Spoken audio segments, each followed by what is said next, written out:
I started mixing mixtapes when I was a teenager in the late 1980s, after receiving a dual cassette radio and tape deck as a gift.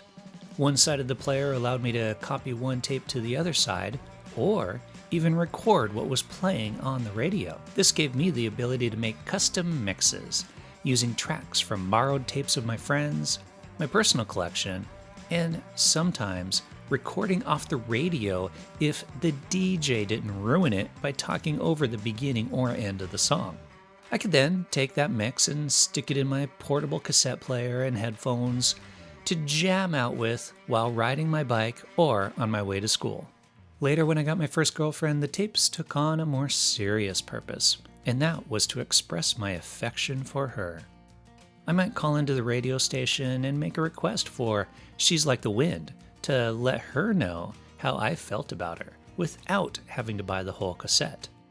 After completing the mixtape, I would label it with both of our names and add some hearts before giving it to her as a romantic gesture.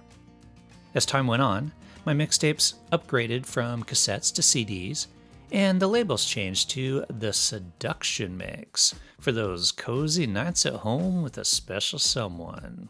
So, what goes into creating the perfect mixtape? Select a theme. This will be a mixtape to express how you feel about someone, such as a boy or girl you have the hots for and want to express your affection. The overall theme of the mixtape will determine the type of music to include.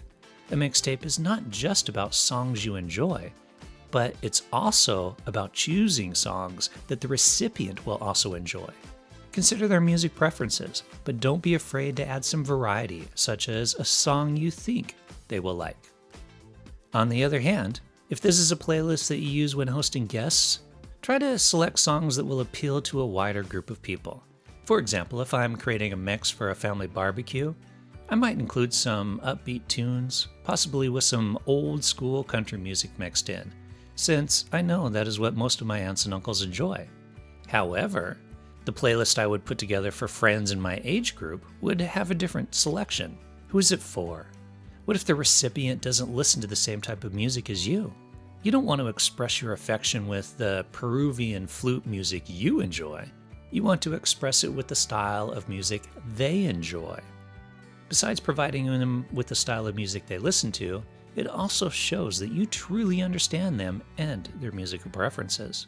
The seduction mix you create for someone you are currently dating might differ from the one you would use when on a first date. A first date would probably be a bit more romantic with something by Frankie Valli or Etta James, while a playlist for someone you are already in a relationship with may include something like Let's Get It On by Marvin Gaye. And any good mixtape mixer has probably created the Let's Get Back Together or I Miss You mixtape. Instead of Marvin Gaye, this one might include How Can You Mend a Broken Heart by Al Green. Have some knowledge of music. How can you create a proper mixtape if you have a limited range of music you listen to? It is okay to include a song or two that gets a decent amount of radio play, but make sure to also include some lesser known tracks. For example, adding For the Good Times by the Little Willies on your dinner mix may lead your date to ask, is that Norah Jones? And spark an interesting conversation between the two of you. Track choices. The key to a mixtape over a modern playlist is the flow of the music. In the past, albums were often made with the intent that the listener would start with the first track and listen through the end.